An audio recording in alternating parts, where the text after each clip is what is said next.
मार मार के भूत बना देगा कोई बाप अपने बच्चे को, अगर उस बाप को ये पता चल जाए कि मेरा स्कूल जाने वाला छोटा सा बच्चा एक दिन में 13 सिगरेट फूंक रहा है। पर अब सब कुछ आपकी आंखों के सामने है।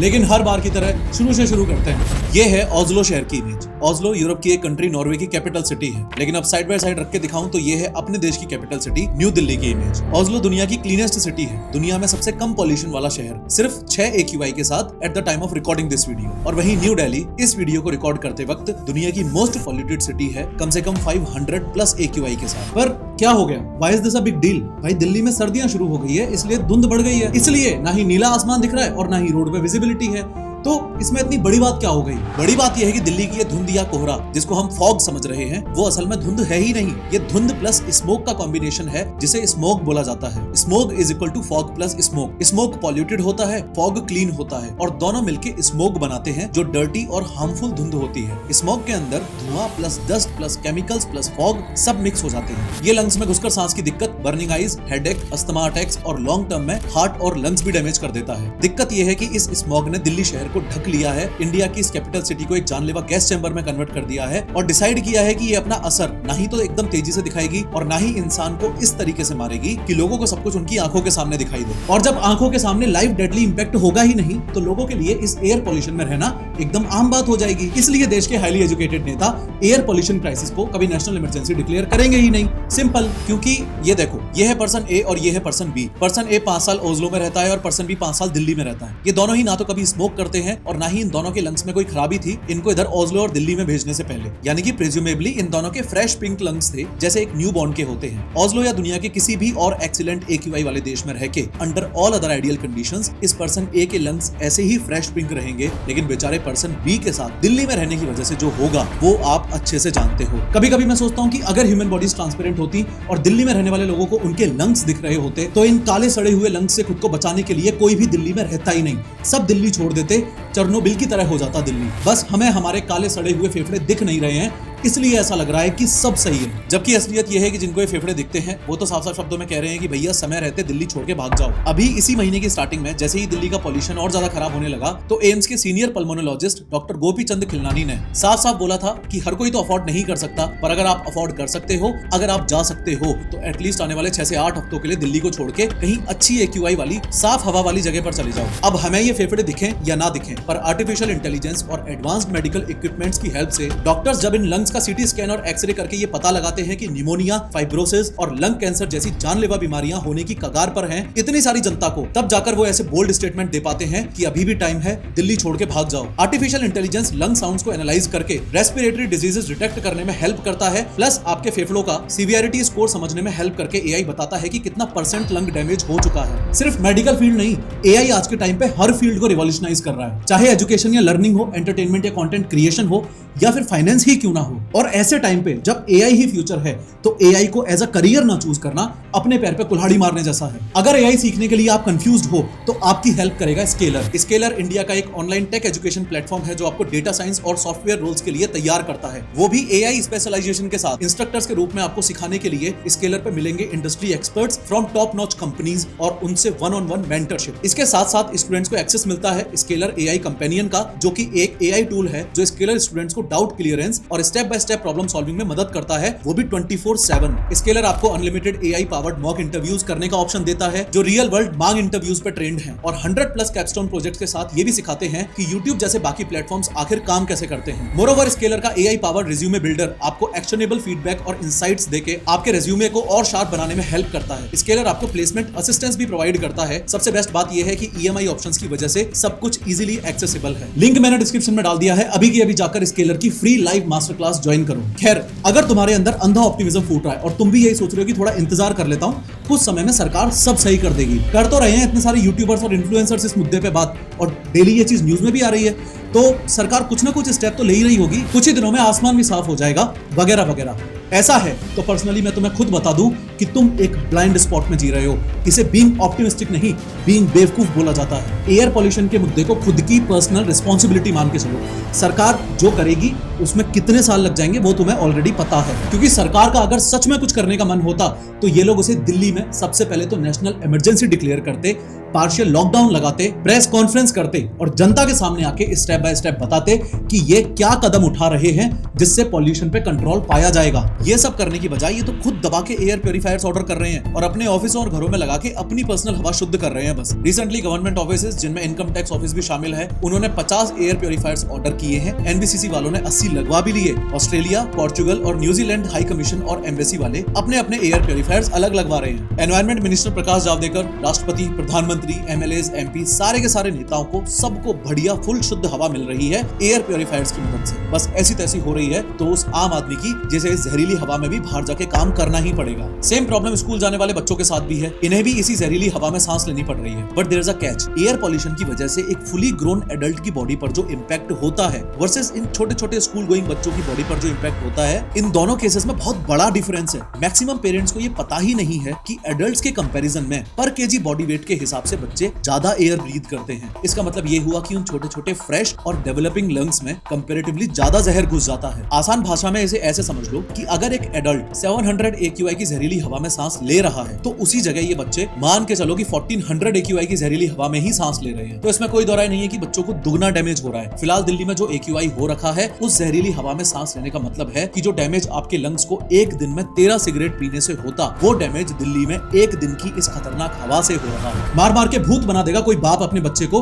अगर उस बाप को यह पता चल जाए कि मेरा स्कूल जाने वाला छोटा सा बच्चा एक दिन में 13 सिगरेट फूंक रहा है। पर अब सब कुछ आपकी आंखों के सामने है, बच्चे स्कूल भी जा रहे हैं, यानी कि लगभग एक दिन की 13 सिगरेट फूंक भी रहे हैं। लेकिन क्या समाधान है पेरेंट्स के पास? कुछ नहीं। एक और ज्यादा इंपॉर्टेंट बात यह भी है कि जिस समय लाखों बच्चे स्कूल जाने के लिए घरों से बाहर निकलते हैं, वही टाइम होता है जब पॉल्यूशन भी सबसे ज्यादा होता है। ये कोई नई बात नहीं है कि हर शहर में जैसे शाम को ट्रैफिक खतरनाक पीक पर रहता है, वैसे ही सुबह भी ट्रैफिक पीक पर होता है और कार्स, बसेस, वैन्स, ऑटोज वगैरह स्कूल के सामने वाली रोड्स को पूरी तरह जाम कर देती है, जिसकी वजह से उस एरिया के 100 मीटर स्क्वायर में नंबर ऑफ क्रॉलिंग व्हीकल्स बढ़ जाते हैं और अल्टीमेटली बच्चों के डेवलपिंग लंग्स को और ज्यादा डैमेज होगा ही होगा। और ये कोई मनगढ़ंत बातें नहीं है। दिल्ली जैसे पॉल्यूटेड शहरों में जिन बच्चों का बचपन बीत रहा है, उनके लंग्स 10% से 20% तक छोटे होते हैं उन बच्चों के कंपैरिजन में जो अमेरिका जैसे साफ और डेवलप्ड देशों में बड़े होते हैं। साल 2017 में जर्नल ऑफ इंडियन पीडियाट्रिक्स में एक स्टडी पब्लिश हुई थी। उसकी फाइंडिंग्स में ये सब पता चला। फिजिकल एक्सरसाइज करने की कैपेसिटी खराब होगी और रेस्पिरेटरी सिम्टम्स और डिजीजेस का खतरा भी कंपैरेटिवली ज्यादा होगा उन बच्चों में जिनके लंग्स छोटे हैं।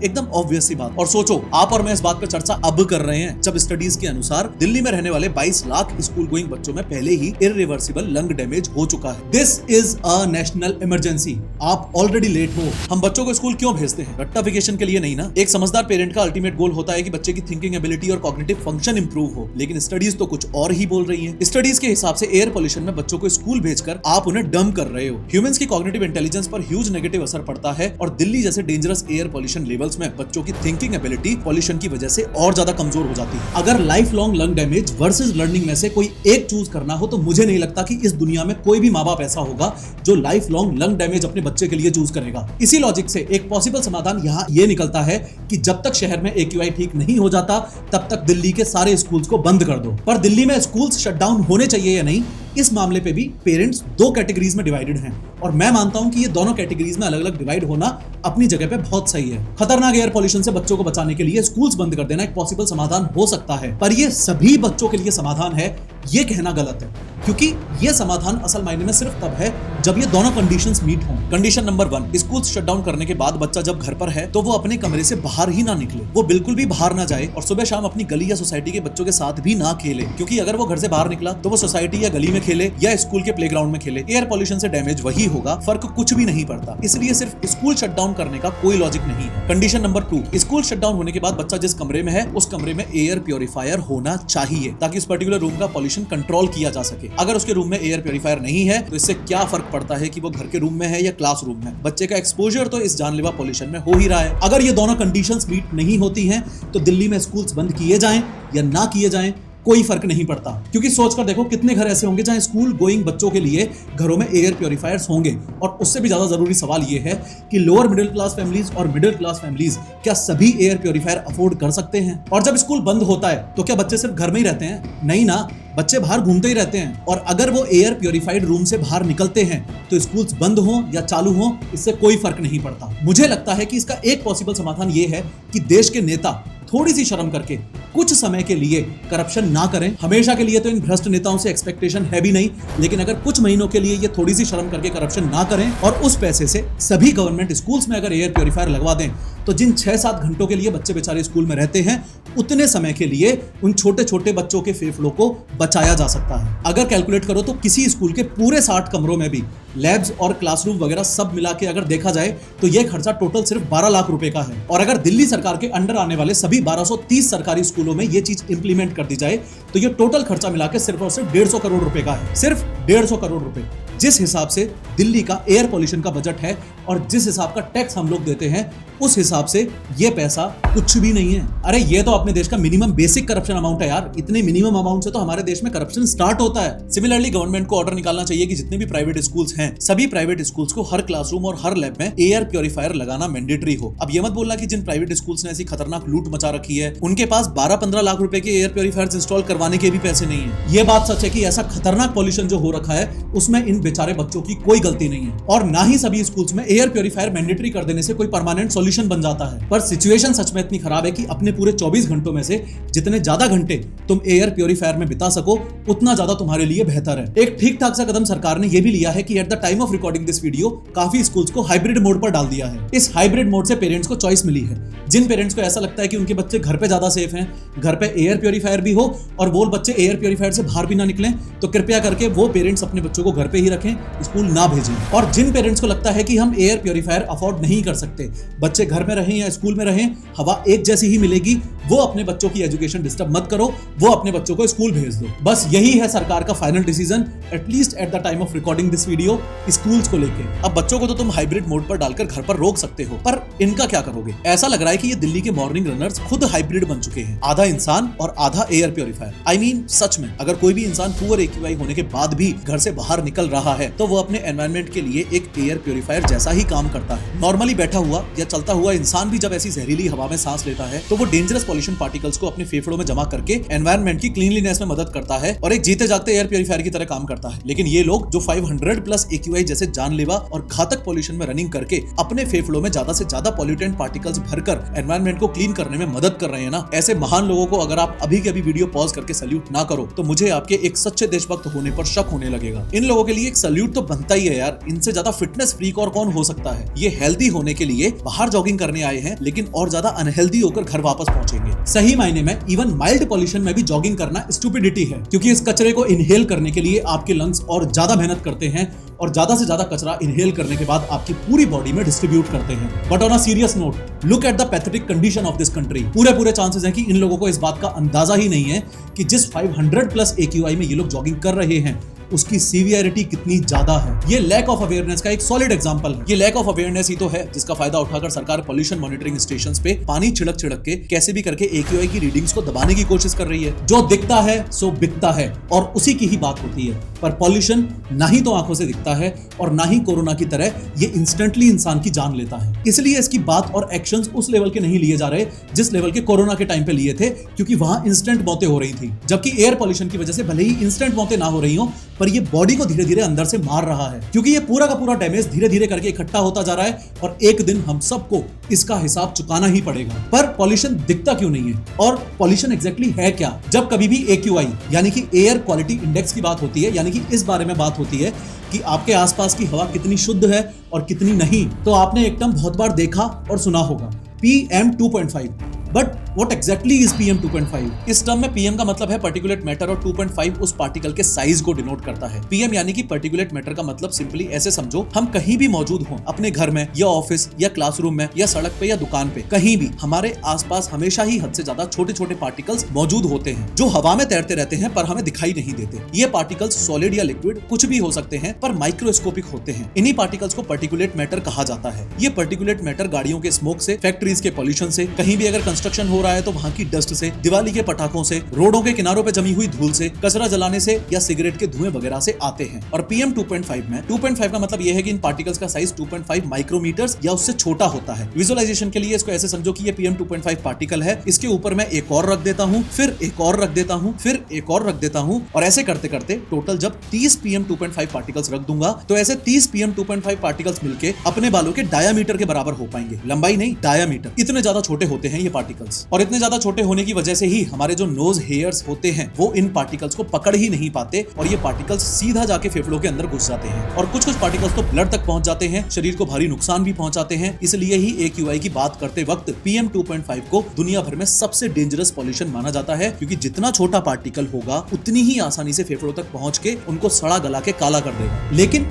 एयर पॉल्यूशन से शरीर आखिर सड़ता कैसे है और लोग ऐसा क्यों बोलते हैं कि मेनली दिल्ली में रहने वाले लोगों की या फिर हर वो इंसान जो रेगुलरली डेंजरस एयर पॉल्यूशन में रह रहा है उसकी लाइफ एक्सपेक्टेंसी 8 से 12 साल कम हो जाती है। I mean, इंसान के शरीर में एग्जैक्टली ऐसा क्या होता है कि जो इंसान 80 साल जीने वाला था वो अगर लगातार डेंजरस एयर पॉल्यूशन लेवल्स में रहे तो सिर्फ 70 साल ही जिएगा। तो होता यह है कि PM 2.5 पार्टिकल्स लंग्स के अंदर परमानेंट सूजन पैदा करते हैं, फेफड़ों की इलास्टिसिटी खत्म हो जाती है और लंग्स धीरे धीरे काले पत्थर की तरह हार्ड होने लगते हैं। एक टाइम ऐसा आ जाता है जब इंसान को नॉर्मल सांस लेने में भी मेहनत करनी पड़ती है। अब मुद्दे की बात यह है कि ये PM 2.5 से होने वाला डैमेज सिर्फ लंग तक लिमिटेड नहीं रहता, क्योंकि ये पार्टिकल्स इतने टाइनी होते हैं कि लंग्स के पीछे ब्लड वेसल्स तक सीप करके ब्लड स्ट्रीम में घुस जाते हैं। ब्लड थिक हो जाता है, जैसे किसी ने उसमें एक्स्ट्रा मैदा मिला दिया हो। हार्ट को इस गंदे ब्लड को पंप करने में दुगनी मेहनत लगती है। आर्टरीज हार्ड हो जाती हैं, उनके अंदर का सरफेस खुरदुरा हो जाता है और धीरे धीरे ब्लॉकेजेस बनना शुरू हो जाते हैं। इसलिए हाई पॉल्यूशन एरियाज में हार्ट अटैक्स और स्ट्रोक्स का रिस्क वर्ल्ड एवरेज से 20 से 40% ज्यादा होता है। और कोविड-19 के टाइम पे भी ये देखने को मिला था कि हाई पॉल्यूशन वाले एरियाज में मौतें कंपैरेटिवली ज्यादा हो रही थी। अब जब पूरे शरीर में डैमेज हो ही रहा है तो ब्रेन बेचारा कैसे बच पाएगा? खून तो हर कहीं जाता ही है ना। PM 2.5 ब्लड स्ट्रीम के थ्रू ब्लड ब्रेन बैरियर को क्रॉस कर लेता है और ब्रेन के अंदर जाके न्यूरॉन्स को इरिटेट करता है। यहीं से शुरू होती है ब्रेन फॉग की प्रॉब्लम। ब्रेन फॉग मतलब दिमाग का हैंग हो जाना। इसमें सोच धीमी हो जाती है, प्लस फोकस टूटता है, प्लस मेमोरी वीक होने की वजह से और भी चीजें याद नहीं रहती हैं। पॉल्यूशन से ब्रेन को जो छोटा छोटा डैमेज होता रहता है ना, उसका रिजल्ट होता है ये दिमाग का धुंधलापन, जिसमें क्लैरिटी गायब हो जाती है। PM 2.5 इम्यूनो सिस्टम को लिटरली कंफ्यूज कर देता है। व्हाइट ब्लड सेल्स को लगता रहता है कि हर वक्त बॉडी पर अटैक हो रहा है, तो वो हमेशा ही फाइट मोड में रहकर और ज्यादा कमजोर हो जाते हैं। वो वायरसेस और बैक्टीरिया को एफिशिएंटली पहचान ही नहीं पाते। इसलिए हाई पॉल्यूशन सिटीज में साफ शहरों के मुकाबले लोग दुगने ज्यादा बीमार पड़ते हैं और खांसी, सर्दी, जुकाम जैसी बेसिक दिक्कतें काफी लंबे समय तक लोगों में चलती हैं। दिल्ली की यह हवा सिर्फ लंग्स नहीं जलाती, जीन्स तक को डैमेज कर देती है। मर्दों में स्पर्म काउंट ड्रॉप होता है और स्पर्म की स्पीड स्लो हो जाती है और उनका DNA खराब हो जाता है। महिलाओं में एग क्वालिटी गिर जाती है, हार्मोन्स इम्बैलेंस होते हैं, मिसकैरेजेस का रिस्क बढ़ता है और जो लेडीज प्रेग्नेंट हैं उनमें अनबॉर्न बेबी का ग्रोथ स्लो हो सकता है। प्रेग्नेंट लेडीज में तो ये पॉल्यूशन प्लेसेंटा क्रॉस करके बेबी के ब्रेन तक पहुंच जाता है। सोचो इस समय दिल्ली में 500+ AQI में जो प्रेग्नेंट लेडीज इस पॉल्यूशन का शिकार हो रही हैं, उन्हें पता भी नहीं है कि उनके पेट में पलता हुआ बच्चा भी पॉल्यूशन का शिकार हो रहा है। प्लस स्किन भी खराब होती है, प्लस लिवर और किडनीज भी खराब होते हैं, प्लस कैंसर के चांसेस भी बढ़ते हैं और बोन्स और मसल्स भी कमजोर पड़ जाते हैं। एंड ध्यान रहे, ये सब फुली प्रूवन साइंटिफिक स्टडीज के बेसिस पर मैं आपको बता रहा हूँ, कोई इधर उधर की रैंडम इंडियन न्यूज मीडिया से उठाई हुई बातें नहीं है। ये सब हम सबको पता है कि देश के मैक्सिमम शहरों का एयर पॉल्यूशन वाला मुद्दा सीरियसली लिया जाए तो सरकार आसानी से इस एयर पॉल्यूशन पे कंट्रोल पा सकती है। आज जो दिल्ली का हाल है, सेम ऐसा ही हाल बीजिंग का भी 2013 में था। लेकिन जब उनकी सरकार ने इस मुद्दे को सीरियसली लिया तो सिर्फ कुछ ही सालों में चाइना ने अपना एयर पॉल्यूशन 89% तक घटा लिया। In before and after photos की मदद से आप आसानी से समझ सकते हो कि चाइना ने एयर पॉल्यूशन को कैसे मात दी। सेम चीज दिल्ली में भी हो सकती है, कोई बड़ी बात नहीं है, लेकिन उसके लिए सही इंटेंट होना जरूरी है। और अपने देश के नेताओं के इंटेंट की बात अगर हम लोग ना ही करें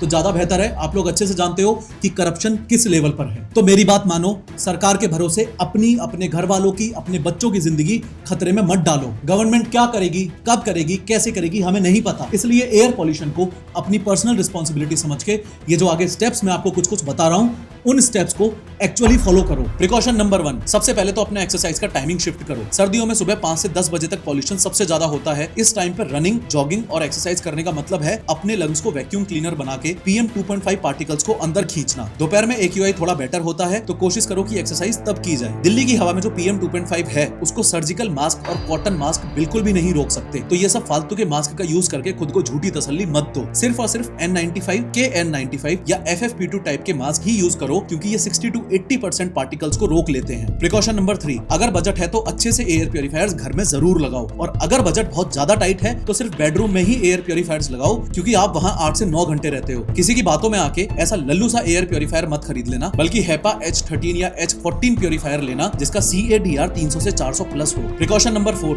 रूम को सील करो, क्योंकि एयर प्योरीफायर भी सिर्फ तभी काम करता है जब तक लिमिटेड अमाउंट ऑफ एयर उसको प्योरीफाई करने के लिए दी जाए। लेकिन ऑब्वियस सी बात है कि आप रूम को 24/7 सील तो नहीं कर सकते, उसमें वेंटिलेशन होना भी बहुत ज्यादा जरूरी है। तो घर का वेंटिलेशन एकदम स्मार्टली करना है, यानी कि सिर्फ तब वेंटिलेशन करना है जब AQI थोड़ा बेटर है। इसके लिए बेस्ट टाइमिंग है दोपहर 12 से 3 बजे का। इनफैक्ट कहीं बाहर भी निकलना हो और दिन में कब कब बाहर निकलना है इसकी चॉइस अगर तुम्हारे पास हो तो दोपहर 12 से 3 के बीच का टाइम चुनो, प्लस N95 मास्क भी चुनो। And last and most important step is ये मत भूलो कि सरकार की गलतियों की वजह से एक पार्शियल लॉकडाउन आपको खुद पे ठोकना पड़ रहा है, इसलिए एयर पॉल्यूशन के खिलाफ आवाज उठाओ। सरकार ने पहले तो उन प्रोटेस्टर्स को साफ कर दिया जो एयर पॉल्यूशन के खिलाफ इंडिया गेट पर आवाज उठाने आए थे, और फिर इस पूरे मुद्दे को ही इतना इग्नोर कर दिया गया कि एयर पॉल्यूशन ने उस इंडिया गेट को ही साफ कर दिया। दोनों स्टेप्स साइड बाय साइड चलने चाहिए। खुद को एयर पॉल्यूशन से बचाते चलो और सरकार के खिलाफ आवाज उठाते चलो, क्योंकि सच ये है कि हवा तब तक साफ नहीं होगी जब तक इन नेताओं के इरादे साफ नहीं होंगे। फिर से याद दिला दूं, स्केलर की फ्री लाइव मास्टर क्लास अभी जाकर ज्वाइन करो, लिंक मैंने डिस्क्रिप्शन में दे दिया है। खैर, इस वीडियो पर क्लिक करके समझो कि हॉस्पिटल नेग्लिजेंस की वजह से यंग इंडियंस की मौतें अपने देश में कैसे हो रही हैं।